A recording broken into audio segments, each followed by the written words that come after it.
Waking up in the morning, I turned on the faucet, but what flowed out was nothing but blood. I grabbed the damn towel I had used last night and wiped my face, almost forgetting. All right, that face was thrown onto the rooftop water tank yesterday. It wouldn't be long before the workers discovered it, would it? I put on my usual outfit, a white dress shirt, black trousers, and polished black leather shoes. Taking my glasses from the sink, I put them on, looked into the mirror, and smiled. I mustn't forget my black leather briefcase. The elevator should have been crowded, but today it was eerily empty. Could it be that everyone was too scared to even step outside? Downstairs, old Mr. Johnson was obsessed with chess. Mrs. Smith enjoyed dancing in the square, and David was still enthusiastically discussing something while his Labrador ran around following his commands.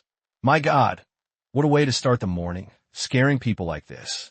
I wasn't even fully awake yet, and who knew what had happened this morning? Should I go find the building management or call the police? Sir, ma'am, remember to take a shower after your morning jog. Covered in blood like that. You nearly scared my wife to death. The stench of iron still lingered in the air. What bad luck. Oh, Mr. Anderson, heading to work? I flashed a standard smile and nodded in greeting. As I walked past, Mrs. Smith's sharp voice rang out behind me. This household brings such bad luck in the morning. What a terrible omen. I can't even cook in peace. Just as expected. Sooner or later, someone was bound to think I brought bad luck. I wonder if my mother thinks so, too. I only had 2 morning classes today. After finishing them, the school security guard called me to the principal's office. Meeting the principal? As I stepped outside the school gate, the glaring sunlight made me squint.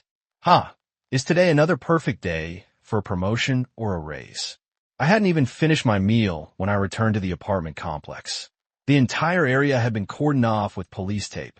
A group of officers was questioning residents, while the crowd buzzed with whispers. I wonder what kind of exaggerations gossip-loving Mrs. Smith would add this time. I held a stack of test result documents and walked in. A young officer approached me. Hey, what do you think you're doing? No one is allowed in or out freely. I adjusted my glasses slightly and curled my lips into a faint smile. Officer, I live here, 8th floor, apartment 802. Oh, a resident? Perfect timing. We need your cooperation for an investigation. Sure, I'm happy to cooperate. I hope the police catch the murderer of that girl soon. A deep voice cut through the air. How do you know the deceased was a girl? A tall, dark-skinned man with sharp eyes stepped forward. This is Captain Johnson from the Major Crimes Unit. The young officer introduced him. I smiled and extended my hand. Captain Johnson. He didn't shake my hand. Instead, he pushed the young officer aside and stared straight into my eyes. Why do you know the victim was a girl? I hated that kind of gaze, the way a hawk sizes up its prey. Calmly retracting my hand, I smiled. I heard people talking about it as soon as I entered the complex. Captain Johnson glanced at the crowd outside the barricade, then turned back to me. What's your name? My last name is Anderson. I'm a lecturer at New York University. Professor Anderson, did you just return from outside the city? I had 2 morning classes today. I came straight home after teaching. Teaching, huh? He muttered as if deep in thought. This morning, did you wash your face? I frowned, understanding his implication. If you're referring to the water in my sink, I was about to report to the police, but it seems my neighbors beat me to it. He seemed unsurprised by my response. Things like this happen at construction sites every day, but disrupting my routine, now that was slightly annoying. Still, I was just a lecturer. There wasn't much I could do to help. I trusted the police to catch the culprit soon and bring justice to the deceased. He remained silent, still staring at me. I smiled back. Professor Anderson, between 11 p.m. and 1 a.m. last night, where were you? I was at home, sleeping. I usually go to bed at 10 p.m. A healthy lifestyle, right? Do you have an alibi? Are you joking, officer? I live alone. How can I have proof of being asleep? Do you live alone? I live alone. I didn't answer immediately. Some things are just more interesting when they figure them out for themselves. Finally, he looked away, took a cigarette from his pocket, lit it, and took a deep drag. We may have to trouble you frequently in the near future. Please don't wander around too much and cooperate with the investigation. If you come across any leads, Contact us immediately. Of course. I kept my smile intact.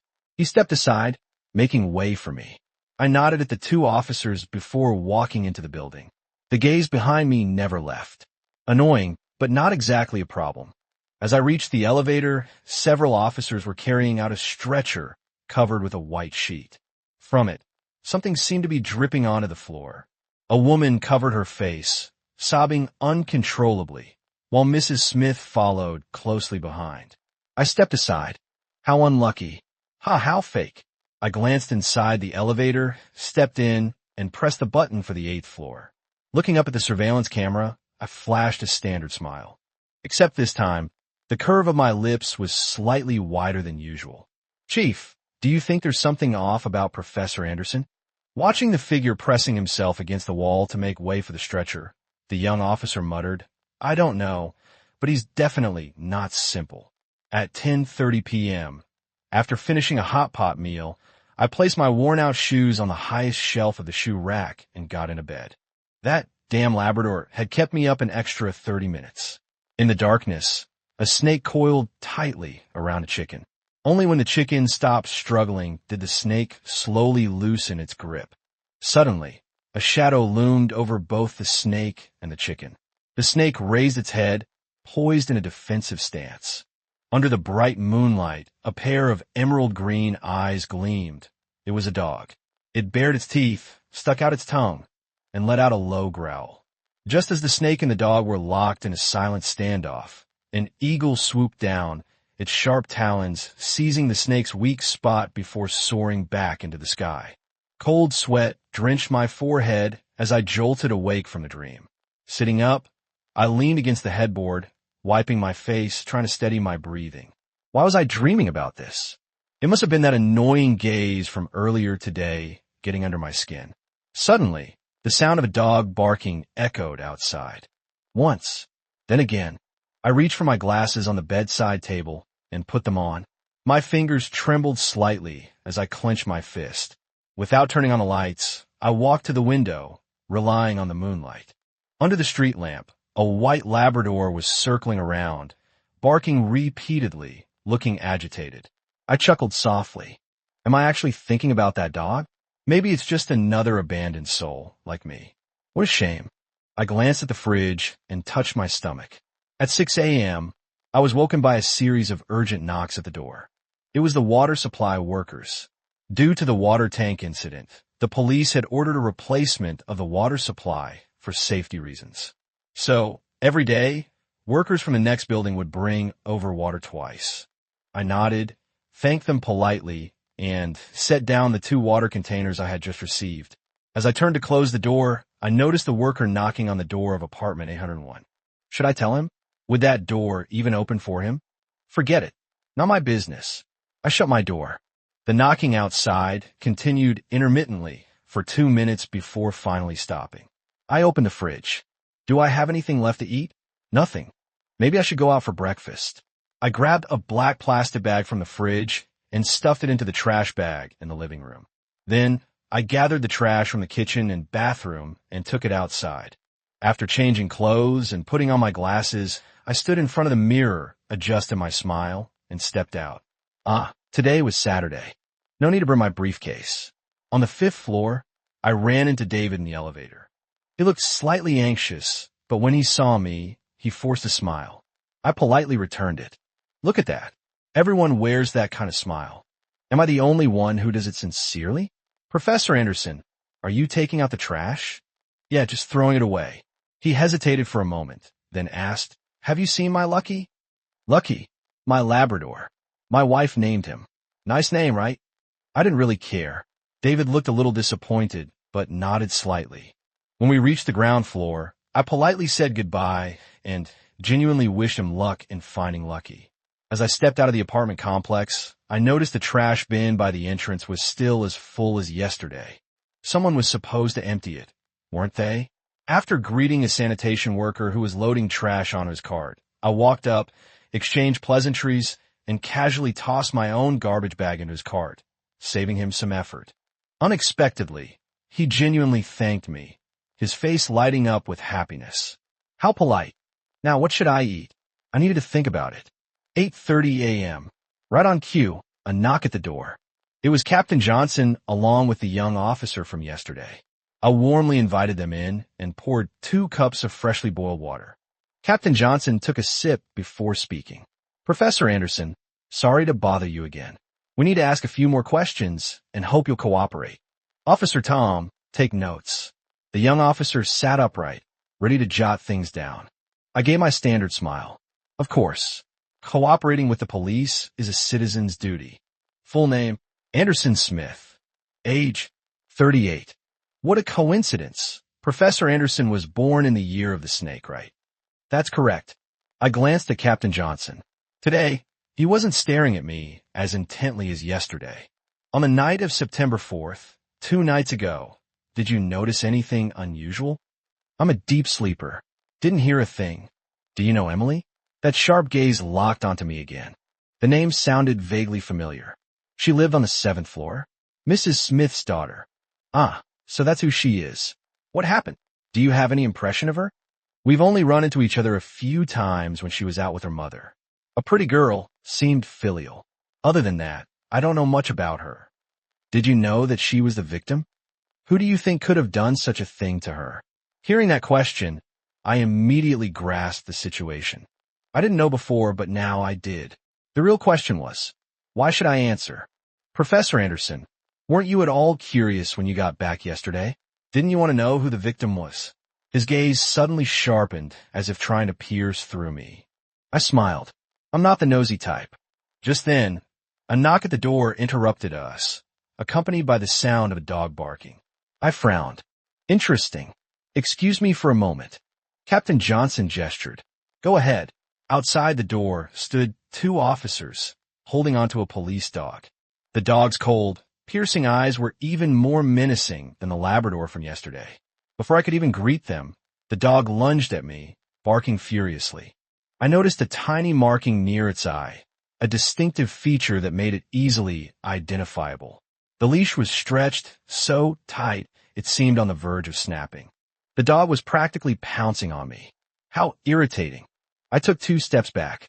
The young officer struggled to hold it back, but it wouldn't stop barking. Officer Tom immediately stood up and saluted. Captain Johnson, sir.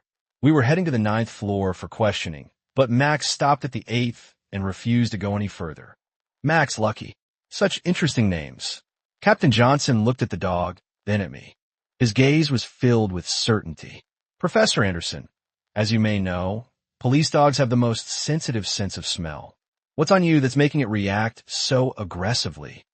I feigned confusion. Then, as if suddenly realizing something, I chuckled. Ah, maybe it's because I had wontons this morning at the hot pot place near the university. The smell of dog meat must have stuck to me. Max probably picked up on the familiar scent. I shook my head, pretending to be slightly embarrassed. Captain Johnson didn't show any reaction. Instead, he glanced at Officer Tom, who immediately jotted something down. Professor Anderson, traveling so far for breakfast on a weekend? That must be some amazing wonton soup. Do you remember the name of the restaurant? Captain Johnson smiled, but there wasn't the slightest warmth in his expression. I returned the smile. It was quite good. Just a small shop. I heard the owner moved here from a poor town to start over. I think it's called Nyin Nyin Hot Pot. It's right by the university gate. Hard to miss. His smile grew even more peculiar. Professor Anderson, you wouldn't mind if we let Max take a look around your apartment, would you? Though framed as a question, his tone carried no intention of negotiation. His gaze swept across the apartment, the kitchen, the living room, the spotless floors. You live alone, yet your place is this immaculate? The floor practically shines like a mirror. I smirked. You flatter me, Captain. I'm just a bit of clean freak. I wipe everything down a few times a day. The 2 young officers, along with Tom, led Max around to inspect the kitchen, bathroom, living room, and bedroom. Captain Johnson sat down on a chair, took a sip of water, and let his gaze linger on the cup, as if lost in thought. Suddenly, Max started barking furiously. Captain Johnson immediately stood up and walked briskly over. His eyes flicked toward me for a brief moment. I smirked slightly and followed him. In front of the refrigerator, Max was still growling and scratching aggressively at the door, as if trying to tear it apart. Captain Johnson signaled for the young officer to pull the dog back, then turned to me. "Professor Anderson, would you mind if I take a look inside your fridge?" I maintained my standard smile. "Of course not. Be my guest, Captain." The fridge door opened. Inside were 2 kilograms of pork, 2 chickens, half a duck, and 2 fish. I kept smiling. The 2 young officers visibly looked disappointed, but not Captain Johnson. "Professor Anderson, your fridge is quite well stocked.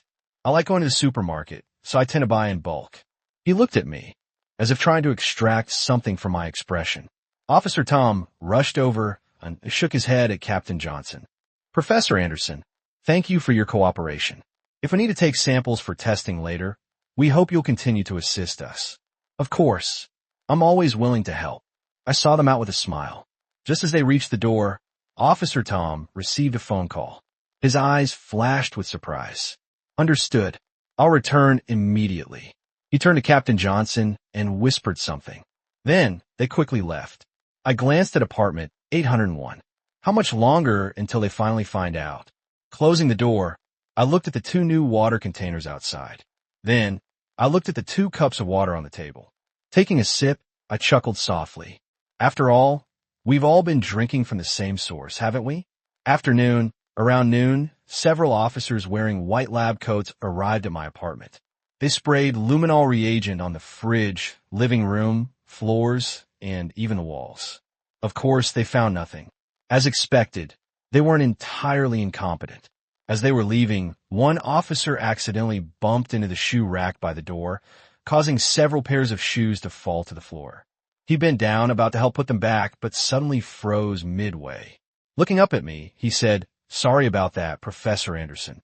At that moment, another officer, a sharp-looking one, approached and stopped him. "Wait, check if the sols react to the luminol test."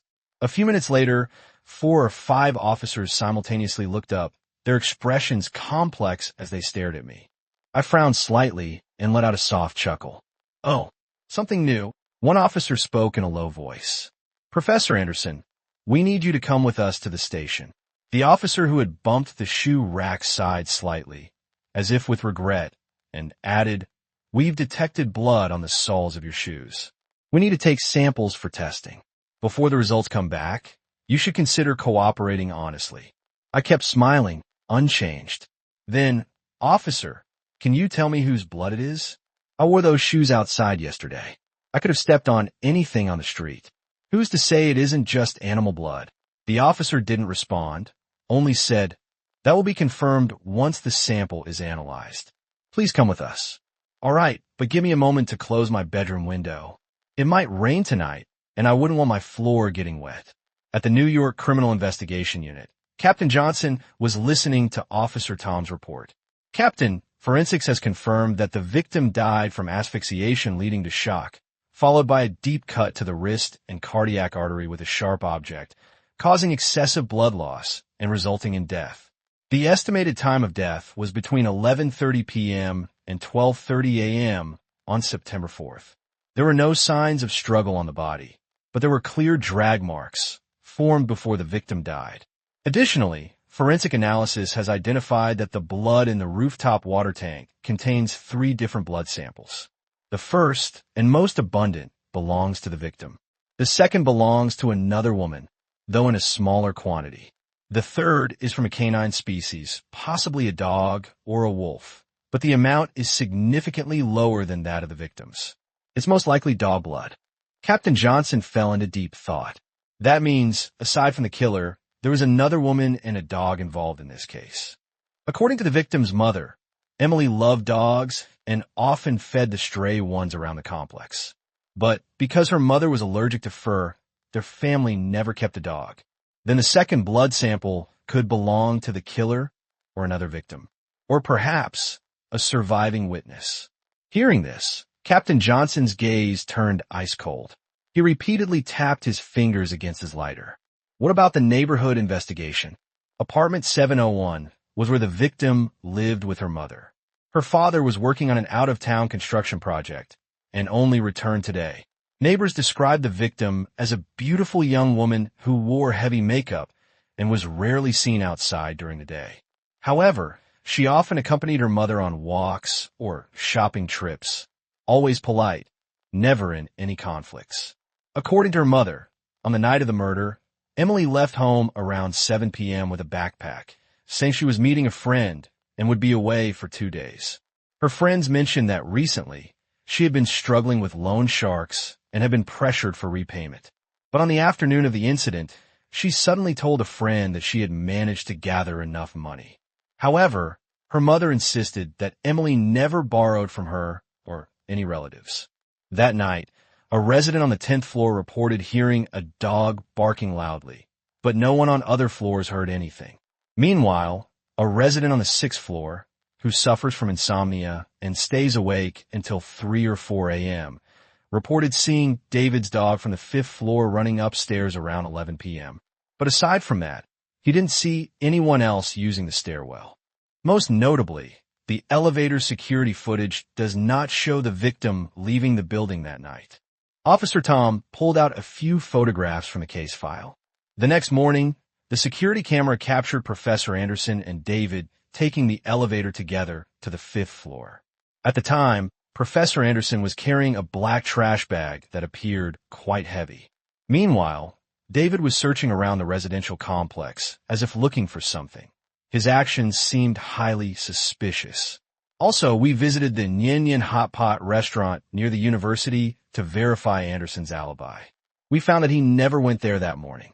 The restaurant security cameras also did not record any footage of him. Captain Johnson narrowed his eyes. Track the surveillance footage from the apartment complex entrance.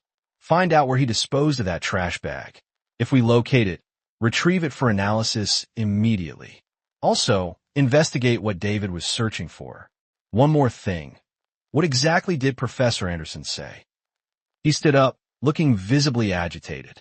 Just then, a knock sounded at the door. An officer from earlier walked in with Max, reporting, "Captain, forensic results have arrived. The blood on the sole of Professor Anderson's shoes matches the victim's. We've brought him in. He's currently in the interrogation room. How do you want to proceed?" Captain Johnson exchanged glances with Tom. Tom immediately left the office, bringing 2 other officers with him. "Hold on. Let him wait a little longer. We need to get the forensic results first." Captain Johnson slammed his lighter onto the table before asking, "Officer Tom, are there any other missing persons cases in this residential complex?" Officer Tom hesitated before responding. "There is actually something quite strange, Captain. When questioning the residents, no one reported a missing family member. However, Apartment 801 has not responded to any knocks since the beginning of this case.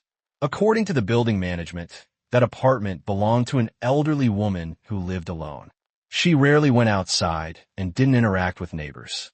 No one knows where she went. We called in a locksmith to check. The door showed no signs of forced entry.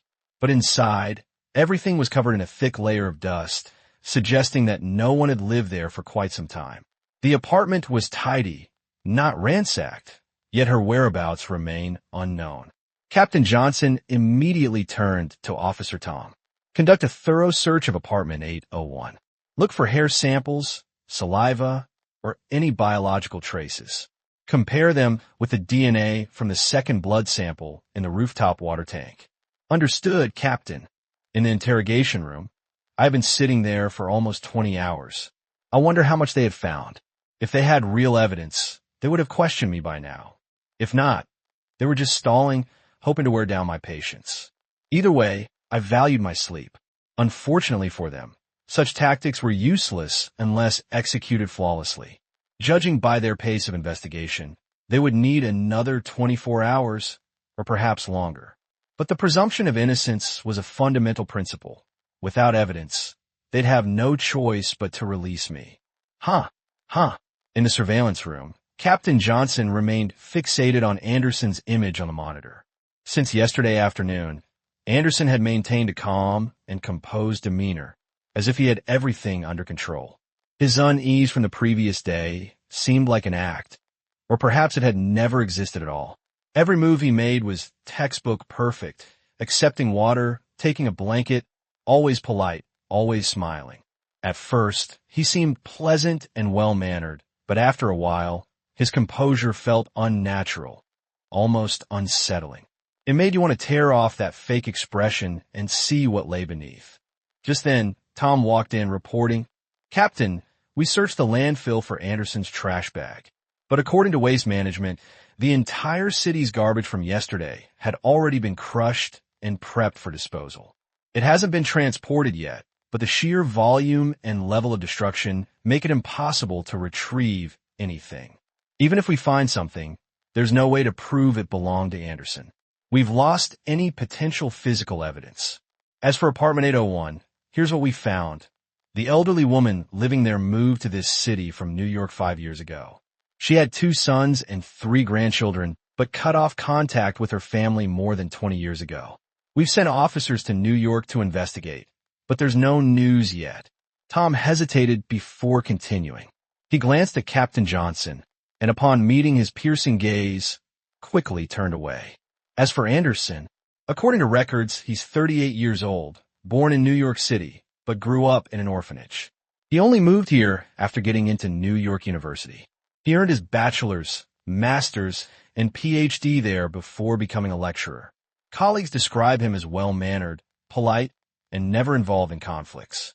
On the day of the murder, he had just been promoted to a full professor, specializing in the study of toxins found in plant roots. There was no past connection between Anderson and the victim. The only coincidence was that on September 4th, both he and Emily left home carrying hiking backpacks. Emily left 2 hours before him. He returned 3 hours later than she did. We contacted the orphanage in New York, but it shut down years ago. We're still trying to locate former staff members. But the strangest detail, at 6 a.m. on September 4th, the elderly woman from apartment 801 returned to the complex looking visibly shaken. She rushed into the elevator and went straight to the rooftop. No one has seen her since. Captain Johnson stared intently at the surveillance feed. Anderson still sat perfectly upright in the interrogation room, his expression eerily composed. How long until we hit the 24-hour limit? Tom glanced at his watch. 5 minutes. That's enough. Let's go talk to him. Captain Johnson's voice was cold as he grabbed his coat and strode swiftly out of the room. Finally, the moment has arrived. It seems they still haven't found any significant evidence. Maybe they've already dug up the trash? Ha. At most, they'll just find a dead dog. The most they'll do is compensate a few $100,000. Seeing them march in, especially Tom's glare as if he wanted to eat me alive, I couldn't help but feel more interested. "Mr. Anderson, did you sleep well last night?" Captain Johnson deliberately lowered his voice, as if trying to sound amicable. "Not bad. After all, there's no place safer than a criminal police team. I slept well. Thank you for your concern, Captain," I replied calmly, while observing his expression. Unfortunately, he didn't react at all. How boring. Tom, however, was more interesting, his eyes almost shooting flames. Sure enough, youth is full of passion. Suddenly, I remembered something and said, "Captain Johnson, I am very willing to cooperate with the investigation, but today is Sunday. I have a class tomorrow morning, and I wonder when I will be able to go back to prepare my lecture." I looked directly into his eyes without avoiding them. Perhaps he also noticed something from my gaze. "Mr. Anderson, you truly are a dedicated teacher," he said with a faint smile, then continued. "But before you leave, I'd like you to answer a few more questions." Finally, we're getting to the point. I'm all ears. Camera footage shows that around 10 a.m. on September 4th, Mr. Anderson, you left the apartment building with a backpack. Where did you go? What was in the backpack? His eyes no longer had the hawk-like sharpness, but instead, they were like those of a venomous snake, ready to strike. I pretended to recall, then answered, "That day I planned to take the research students hiking, but unfortunately, the school doesn't allow professors to take students on private trips, so I had to cancel. The backpack probably just contained hiking equipment." "Oh, I didn't expect Mr. Anderson to be into hiking," he said. I smiled slightly, neither confirming nor denying it. "So, after you came back, where's your backpack?" "I threw it into the trash bin outside the school gate." "Mr. Anderson, you don't seem like the type to be so careless. It was just a moment of impulse. This time, Captain Johnson smiled, but that smile was even uglier than my fake one. Mr. Anderson, can you explain why you went hiking in leather shoes? He pushed a photo toward me. The image was taken from the elevator camera, showing me wearing a backpack, and beneath it, a pair of shiny black leather shoes, clean and polished. I hesitated for a moment, and immediately saw Tom's excited gaze. Haha, still too naive. I smiled and said, oh, I suddenly decided to go, so I forgot to change my shoes. Tom sprang to his feet, pointing directly at me, his face flushed with anger. I glanced at his finger with a cold stare. Mr. Anderson, you don't seem like the type to be so careless. Captain Johnson pulled Tom back down. Then he looked at me and smiled faintly. But no one can guarantee that a cautious person will always be careful in every situation. I withdrew my gaze from Tom, turned to Captain Johnson, and smiled. You're right, Captain. No matter how careful you are, there's still times when you leave traces behind. Johnson stared at me silently for a long time. In his eyes, I could clearly see his determination to catch me. I nodded slightly, smirking in mockery. He stood up, relaxed, and left the interrogation room. Tom glared at me, then slammed his notebook shut, banging it angrily on the table before storming out as well. I watched his back and silently thought, how can I break that finger? Too bad I didn't have the chance to take action. Soon after, someone came to unlock my handcuffs and escorted me out. Before I left the interrogation room, I glanced back at where I had been sitting and sighed softly. Perhaps we'll meet again. Outside the police station, the sunlight was beautiful. Tom silently walked into Captain Johnson's office. He gently placed a blanket over the captain, who had fallen asleep in his chair. Captain Johnson woke up, rubbing his eyes. Tom, what time is it? Captain, it's 10 p.m. You've been awake for 2 nights in a row. Maybe you should go get some rest. We'll handle things here, Tom said, his voice full of concern for having woken him up. It's fine. Any news from New York City? Captain Johnson yawned and rubbed his forehead. Tom reported, Officer Tom has investigated the woman from apartment 801. 30 years ago, she was a superstitious believer. She thought her 2 sons were bad omens, incompatible with her family's destiny. One summer night, she secretly threw both her sons into the Hudson River in New York City. But the children didn't die. They were kidnapped by human traffickers. Despite searching for years, their whereabouts remained unknown. More than 10 years later, while boasting about her longevity, she accidentally revealed this secret. Her 2 sons found out the truth and immediately cut off all ties with her. Later, when the old neighborhood was demolished, she used the compensation money to buy an apartment in New York City. But the strange part is, a few months ago, she suddenly returned to New York City to find her son. She claimed she had received a letter stating that her grandson, whom she thought was dead, was still alive. The letter mentioned some clues for finding him, but her son didn't believe it. After 30 years, if that child is still alive, he would be nearly 40 years old now. So how could they ever reconnect? Disappointed, she decided to search on her own. After that, no one knows where she went. Tom finished speaking, his voice filled with emotion. Doesn't age seem odd? Captain Johnson murmured, as if pondering something. Has the son ever seen the letter? No. She only spoke about it. No evidence. That's why her son doesn't believe her. What about the orphanage? We found the old headmaster. He confirmed that about 30 years ago, a child was abandoned by the riverbank and was picked up by an orphanage worker. It was raining heavily at the time, and the child was so cold it almost froze to death. After several days of high fever, the child was finally saved. But from then on, the child became quiet, hardly speaking to anyone. Later, as the child grew up, it suddenly changed, becoming more sociable, polite, and everyone liked him. After getting into college, he almost never returned to the orphanage. Later, the orphanage closed down, and there was no further news of him. When the headmaster found out that he became a university professor, he was very happy. At this point, Tom's expression became complicated. Isn't that something? Last year, was it? How coincidental, Captain Johnson said, his gaze sharp. Just then, Tom's phone rang. Captain Johnson looked at him. Tom glanced at the captain, then quickly answered the call. After hanging up, Tom turned back, his expression serious. Captain, we've confirmed Anderson's identity. He's the child who was abandoned 30 years ago. His biological parents really want to meet him again. What do you think? Captain Johnson tapped his fingers lightly on the desk, thinking for a long time, then spoke in a low voice. Let him rest tonight. Tomorrow, we'll talk to Professor Anderson. Understood. Just as Tom was about to leave, Captain Johnson suddenly spoke. Wait, Tom. When did Anderson move into apartment 802?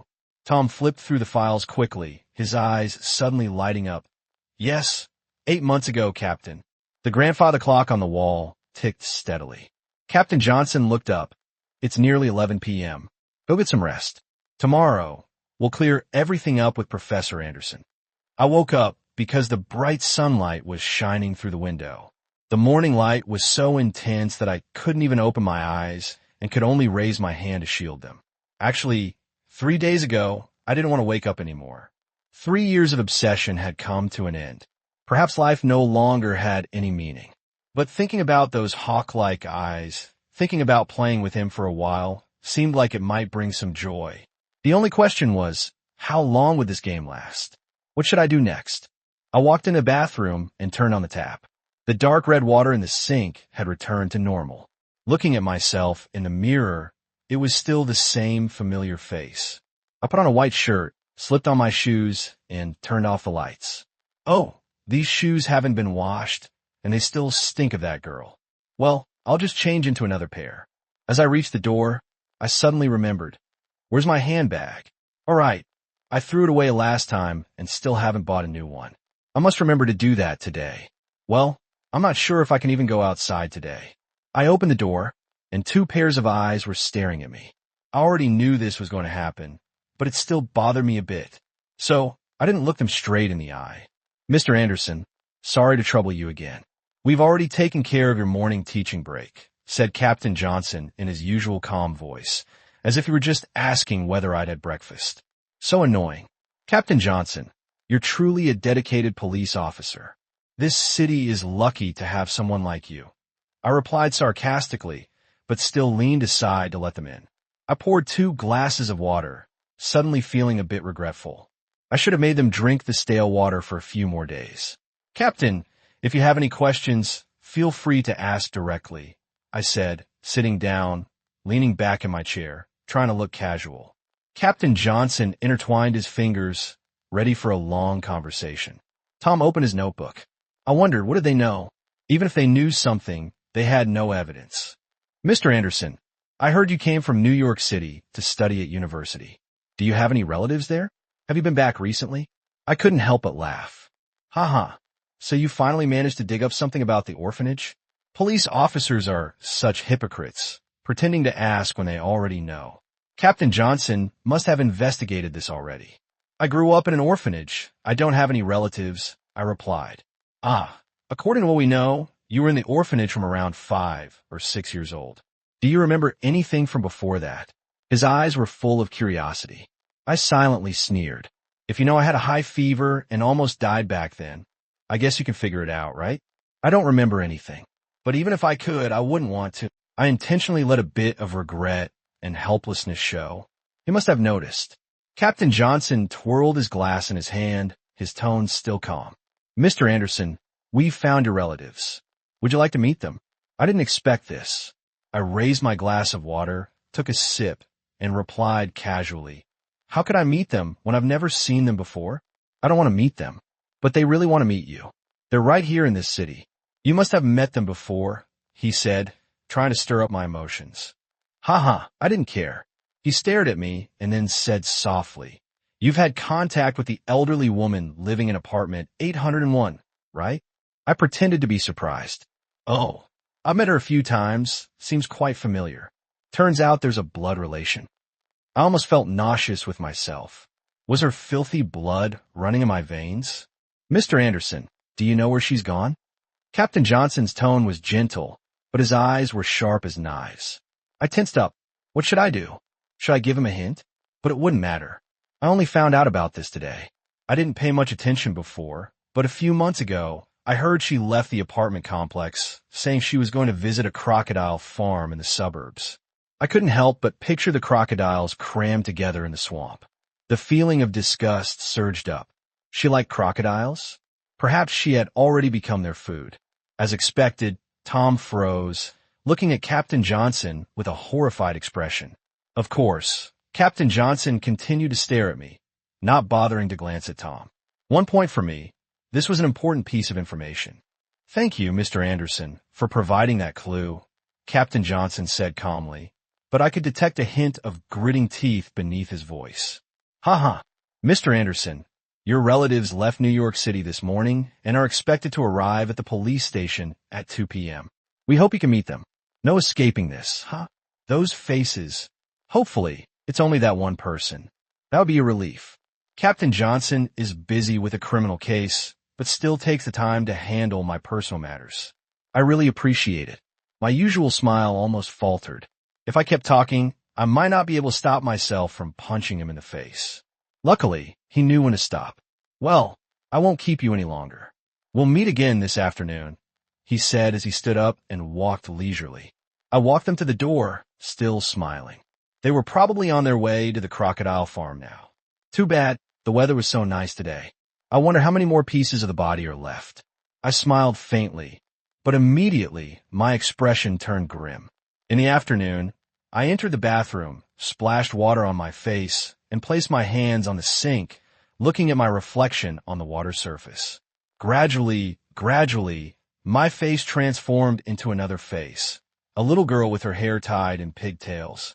I panicked, fell to the floor, clutching my head, curling into a ball. Why? 30 years, and you still won't let me go. At 1:30 p.m., I had cleaned up the broken glass in the bathroom and gently rubbed my temples. It had been a long time since I had lost control like that. It was time to go, but there was a vague intuition that made me feel uneasy. The sensation grew stronger as the taxi neared the police station. The car stopped, and I took a deep breath, politely paid the fare. Watching the national flag fluttering in the breeze at the gate, the shadow of the taxi passed by me and drove away. There was no turning back now. Taking slow steps up the stairs, I saw Captain Johnson and Tom standing at the door, waiting for me. I composed myself, walked closer, smiled, and nodded. Captain Johnson, long time no see. Not that long, Mr. Anderson. You're right on time. He tilted his head slightly and gestured for me to come in. I smiled and entered. Even though I had prepared for the worst, I still wanted to probe a little. Captain Johnson, may I know who's waiting for me? He tilted his head and looked at me.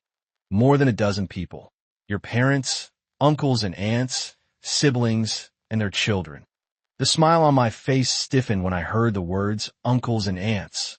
Though I knew I couldn't show it, the muscles in my face couldn't control themselves anymore. In my memory, my aunt's eyes were very similar to hers. I walked into the living room. Through the frosted glass on the door, I could see a crowded room. 2 elderly people with gray hair and wrinkled faces sat together. A few younger people, probably their children or grandchildren, were there too. Beside them, there were 2 other elderly people comforting and consoling them. I scanned the room. Fortunately, wrinkles had covered the entire face of the woman. Her eyes had dulled, no longer sharp like in my memories. I let out a quiet breath and looked at the younger people. No one looked familiar. There were a few children running around. I was about to open the door and enter, but just as I did, a little girl, her back to the door, suddenly turned her head. A tender face, large round eyes, exactly like the eyes in my memory. Innocent, full of curiosity, but in my mind, those eyes were filled with fear. My body began to tremble, my heart pounding in my chest. My legs gave out. Before I completely fell into darkness, I heard Captain Johnson's surprised voice. Mr. Anderson, what's wrong? It was raining, and the river water had risen high. On a rotting log, a small snake was tightly coiled around the wood. If you looked closely, you could see that its tail was entangled with another small snake, which was dying. The water was rushing rapidly, and the log struck the rocky shore with force. The small snake seemed to be on the verge of losing its grip. It tried to raise its head, looking at the snake caught in its tail. That snake had its eyes closed, its body weak, almost lifeless. The small snake squinted, as if making a decision. It slowly loosened its tail, uncoiling the snake from its grasp. In the moment they separated, the snake caught in the tail suddenly opened its eyes, alarmed and confused. Before it could react, it was swept away by the current and vanished without a trace. That gaze turned into the eyes of a little girl. I jolted awake. In front of me was a blinding whiteness, and bag was dripping through a thin tube into my right arm. By the bedside, someone was slumped over. It seemed to be Tom. Outside the window, the sky had turned dark. A faint moonbeam shone through the window, strangely quiet. But my heart was still racing. In this peaceful scene, it felt utterly out of place. It had been nearly 20 years since I last dreamed that dream. I pulled the needle out and clutched my head. Don't torment me anymore. I've returned it. I paid it all back. Is that enough? Don't repeat it. Don't repeat it. I gently placed my feet on the floor, trying not to wake the person sleeping beside me. Then, I left the hospital room. Anderson is dead. The news came suddenly, breaking the stillness in the criminal police team. In the office, Captain Johnson stood by the window, smoking a cigarette, his gaze absent as he stared into the distance. Knock, knock. The sound of a knock echoed. Captain Johnson turned his head. It's Tom. Captain, we checked the surveillance cameras at the crocodile farm in the suburbs. On the afternoon of September 4th, Anderson brought 80 kilograms of pork to feed the crocodiles. The staff at the farm said they often saw him there, but this was the first time he brought so much meat. He even stood there, staring, and even helped feed the crocodiles. Another young police officer angrily spoke.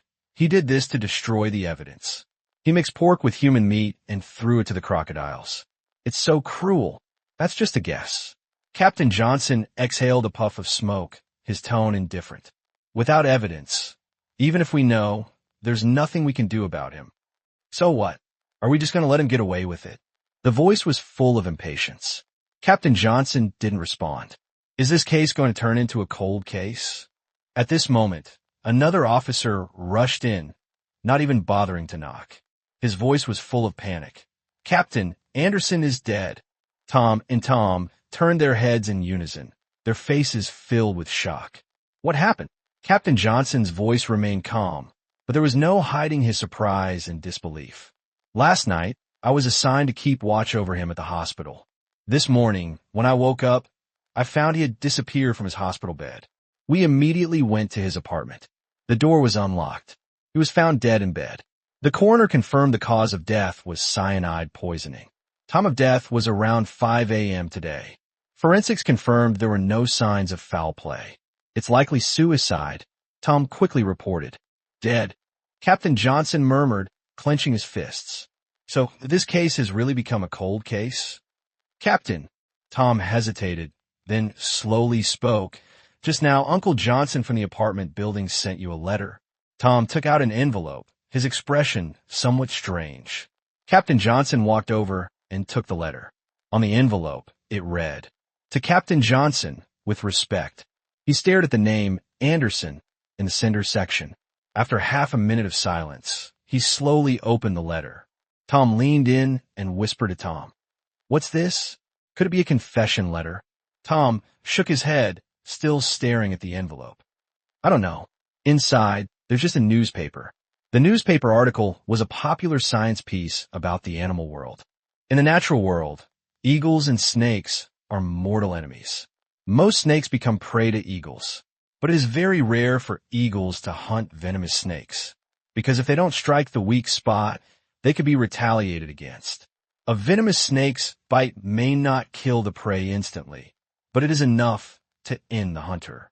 However, the death of the venomous snake doesn't come from its enemy, but from itself. When a venomous snake hunts, it may swallow too many prey containing its own venom. In a hallucinatory state, due to the poisoning, it mistakes its tail for prey and slowly starts eating itself. And by the time it realizes, it's too late. From the moment I can remember, I've always been watched by those eyes. The eyes full of hatred, maliciousness from her, my grandmother, and also the eyes of Uncle Hi and my little sister. My mother once said, Grandma is getting old, be a little closer to her. Don't blame her. You need to take care of your sister so she'll love you more. I believed her. Even though Grandma never looked at me with tenderness, I stubbornly followed her, calling her Grandma. But she never smiled at me. One rainy night, I was shaken awake from my sleep. I opened my eyes to see her carrying me and my sister away from the house. When she saw I was awake, she smiled. Don't say anything. I'm taking you both to eat something delicious. For the first time in my life, I saw her smile at me. For the first time, I thought maybe Grandma had started to like me. I was so happy. The wind blew rain into my face.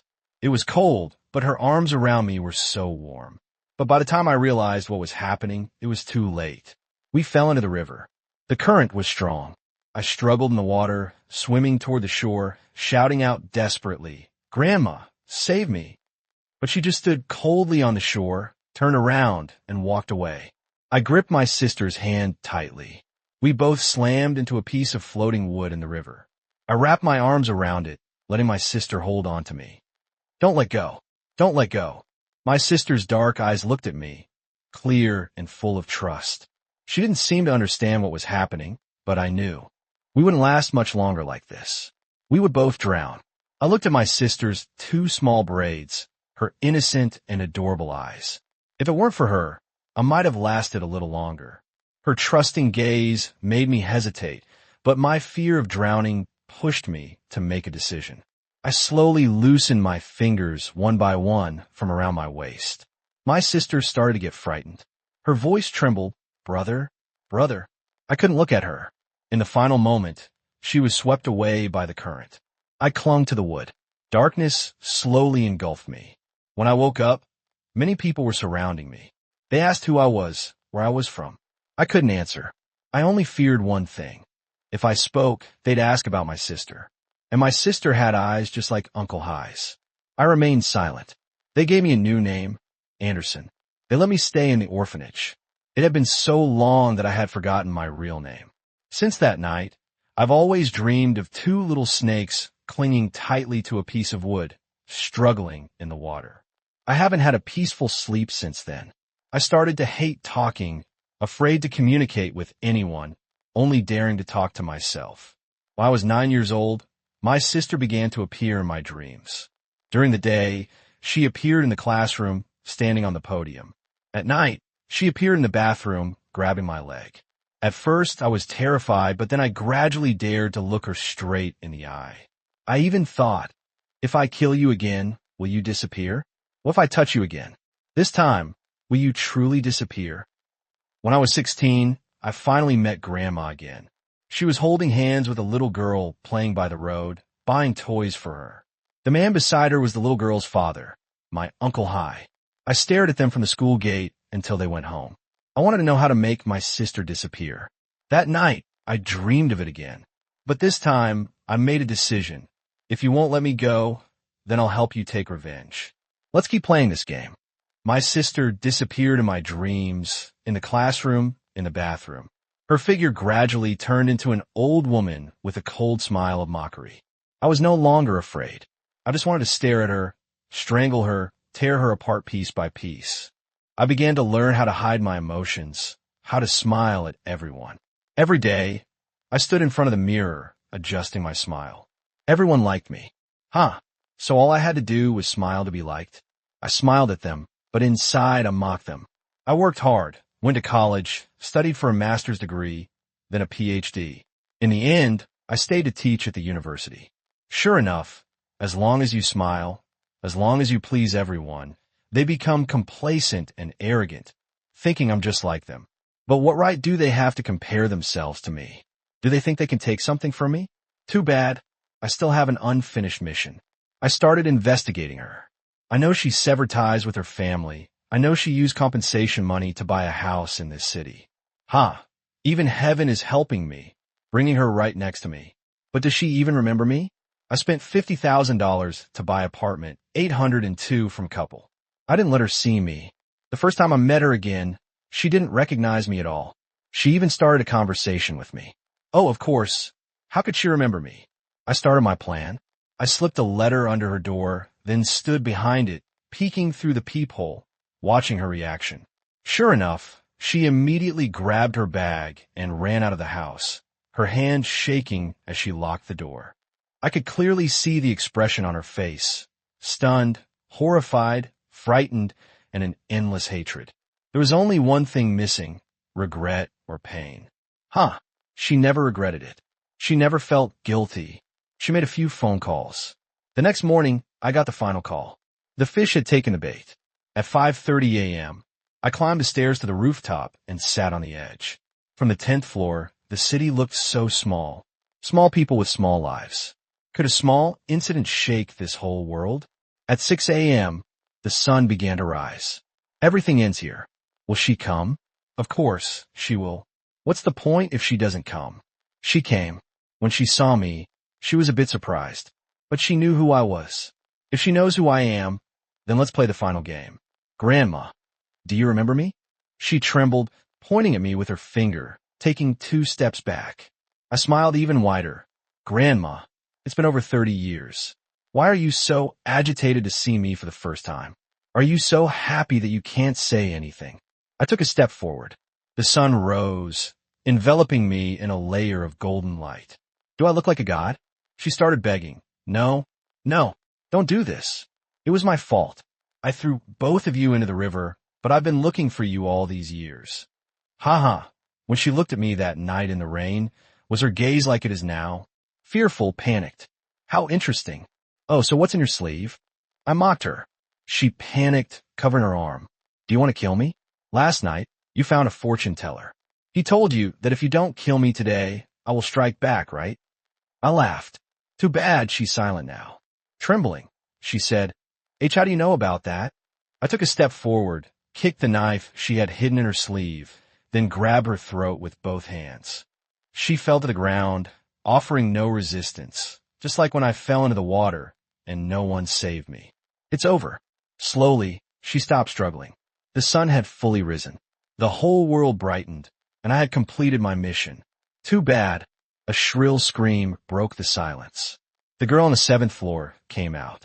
Was she still thinking about the debt that hadn't been paid, still wanting to kill someone to get away with it? How unlucky. Well, in that case, I'll help her achieve her final wish. How funny. Did she really think I would give her $200,000? How naive. Anyway, someone was helping, so I didn't have to do the dismembering myself. 2 backpacks should be enough. Look at her hands covered in blood, but her eyes shining bright. Is she still trying to act like I'm threatening her? So fake. Thinking about this, I felt pity and cleaned all the bloodstains in the water tank by myself. Fortunately, it was raining that night, so there would be no trace left. In the afternoon, when I saw her again in the alley behind the school, she asked me how I planned to handle everything. Haha, does she really want to know? I met her at 11 p.m. on the rooftop. I arrived, and she had probably been waiting for a long time. So impatient. Oh, she brought a backpack. Did she really bring the $200,000? Ha! Kids and their naive brains. I walked up to finish everything. I didn't expect that there would be that damn dog next to her. It kept barking nonstop. I had no choice but to chop its head off. Blood splattered. I washed my hands over and over again. It started raining again. The water in the tank gradually turned light red. But why wasn't it red enough? Why does the water still look bright red, like blood? I looked at the unconscious girl next to me. The next morning, when I turned on the faucet, what came out was still blood. I looked in the mirror, staring at myself. It was me, but somehow I didn't look like myself anymore. Days passed, and those hawk-like eyes must have realized something. Too bad. I had already destroyed all the evidence. I should have left something behind to play with them longer. What a shame. The fun ended too soon. It's all over. The world has returned to its peaceful state, like the Hudson River, which once had ripples, but in the end, left no trace. Until that day, I saw those eyes again. After 22 years of silence, that dream came back. No matter who it is, they won't leave me alone, will they? Fine, I'll go find my sister and kill her once more. Too bad. I had prepared everything for Tom the Cop, but now I'll have to take care of that part myself. Oh, never mind.